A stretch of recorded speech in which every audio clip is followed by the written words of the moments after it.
તો દ્વારકાના દરિયામાં વરસાદી માહોલમાં જબરદસ્ત કરંટ જોવા મળી રહ્યો છે અને કરંટના કારણે થઈને ઊંચા મોજાથી એકાદશ મહારુદ્રને કુદરતી જળાભિષેક કરવામાં આવી રહ્યો છે।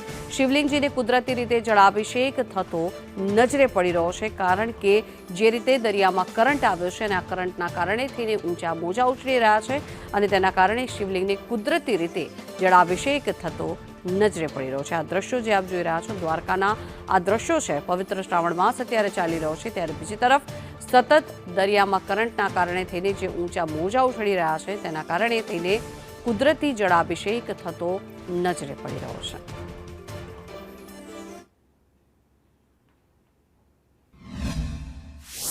કૃષ્ણ નગરી દ્વારકામાં ભગવાન દ્વારકાધીશ બિરાજમાન છે। સાથે સાથે શ્રાવણ મહિનામાં પણ જે સમુદ્ર કિનારે અતિ આર્વચીન પ્રાચીન મંદિર અને એકાદશ મહારુદ્ર મહાદેવ જેને કહેવાય છે, અતિ પૌરાણિક મંદિર છે। રૂક્ષ્મણી મંદિર જતા જ જે એક રોડ કિનારે આ મંદિર આવેલું છે, એકાદશ રુદ્ર મહાદેવનું મંદિર, અને ખુદ ભગવાન સમુદ્રના અને સાક્ષાત શિવજીના જે શિવલિંગો છે તેમનું જલ અભિષેક કરી રહ્યા છે। તો કુદરતી રીતે જે આ એક નજારો છે આપ જોઈ શકો છો હાલમાં કે જે શિવજી ઉપર જલ અભિષેક થઈ રહ્યો છે। સમુદ્ર નારાયણનો જે શિવલિંગ બિરાજમાન છે અહીંયા, અને સમુદ્ર નારાયણનું જે જલ છે તે એમની ઉપર એકાએક આવી રહ્યું છે। આપ જોઈ શકો છો આ જે એક મહાદેવનું મંદિર છે, અતિ જૂનું પ્રાચીન મંદિર છે ને ભક્તો દૂર દૂરથી અહીંયા આખો શ્રાવણ મહિનો દિવસ રાત પૂજા કરતા હોય છે, અને ક્યાંક ને ક્યાંક કહી શકાય કે જે એક સમુદ્ર નારાયણનું કુદરતી એક આ જલ અભિષેક છે એ એક આ મંદિરનો એક અલગ નજારો જોવા જેવો હોય છે, અને ભક્તો દૂર દૂરથી દર્શન કરવા